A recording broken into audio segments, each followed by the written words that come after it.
Yeah, g'day. I'm going to tell you a story about how I got into beekeeping.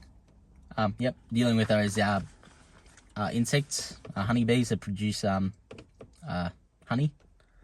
So back when I was 14-ish, we stopped at some outs. What was it? It was a what was it? Anyway, it was some kind of shop in the middle of nowhere. Anyway, they had some honey there from the local beekeeper or whatever. I think there was anyway, they had it was a really good honey. It was a mesmate stringy bark honey, and it was just absolutely fantastic.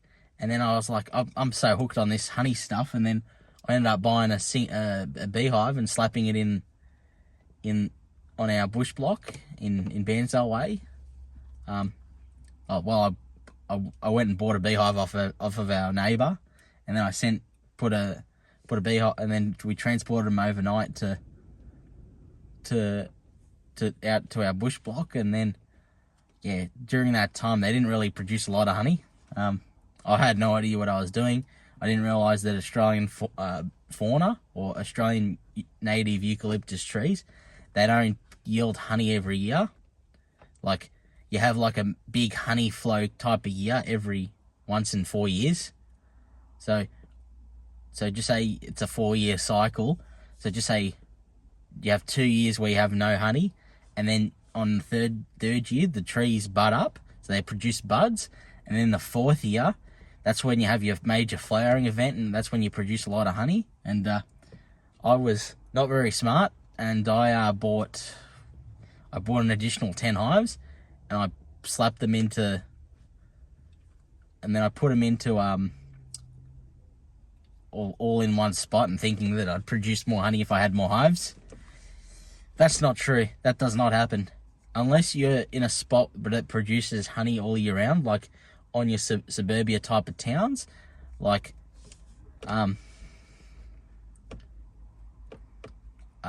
it's just, you're not going to produce a lot. And so that would have been 2017, and then between 2018, I got up to about 20 or 30 hives.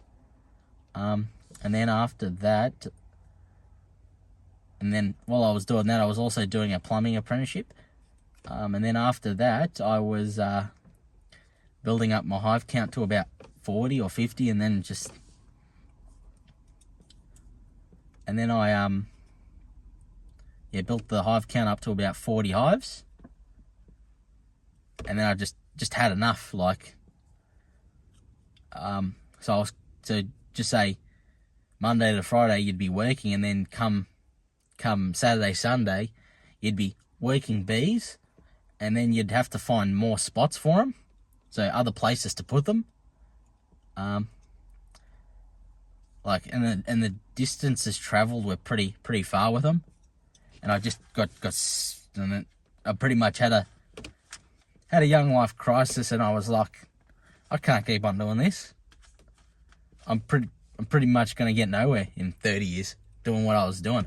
And I was just like, I just had enough, and I just said, I'm over it. I'm over it, and just stuck a ad on Facebook Marketplace and just went, I'm done beekeeping. I'm done with my hobby. Just over it. Just finished. And after doing that, I've come to the realization that it's given me a bit of clarity as to what I want to do going forwards. And so, like always, I'd like to thank you for listening, wherever you are in the world.